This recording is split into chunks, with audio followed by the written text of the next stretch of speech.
কোটা সংস্কার আন্দোলন কেন্দ্র করে দেশের উদ্ভূত পরিস্থিতিতে শিক্ষার্থীদের পাশে দাঁড়িয়েছেন শিল্পীরা।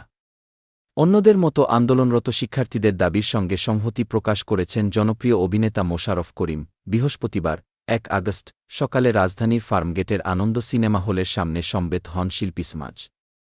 এ সময় মোশাররফ করিম বলেন, আমাদের দেশে বর্তমানে যে অবস্থা সৃষ্টি হয়েছে তাতে আমাদের আর ঘরে বসে থাকার মতো অবস্থা নেই।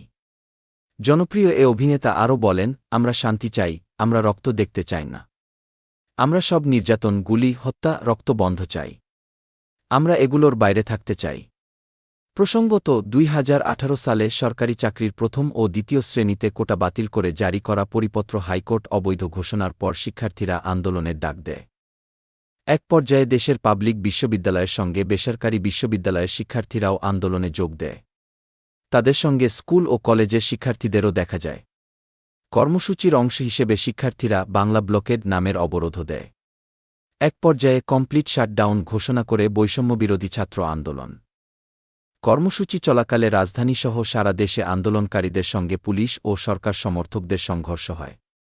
বিশ্ববিদ্যালয়গুলোর ক্লাস পরীক্ষা স্থগিত করে হল খালি করার নির্দেশ দেয় কর্তৃপক্ষ, অন্য শিক্ষা প্রতিষ্ঠানও বন্ধ করা হয়। গত ১৮ জুলাই আন্দোলনকারীরা সরকারি বিভিন্ন স্থাপনায় আগুন দেয়। ব্যাপক ভাঙচুর হয় রাজধানীসহ দেশের বিভিন্ন স্থানে। সহিংসতা সংঘাত ছড়িয়ে পড়লে গত ১৯ জুলাই রাতে সারা দেশে কারফিউ জারি করে সেনা মোতায়েনের সিদ্ধান্ত নেয় সরকার। পরে ২১ থেকে ২৩ জুলাই পর্যন্ত সাধারণ ছুটি ঘোষণা করা হয়। দেশজুড়ে সংঘাত সহিংসতা হয়।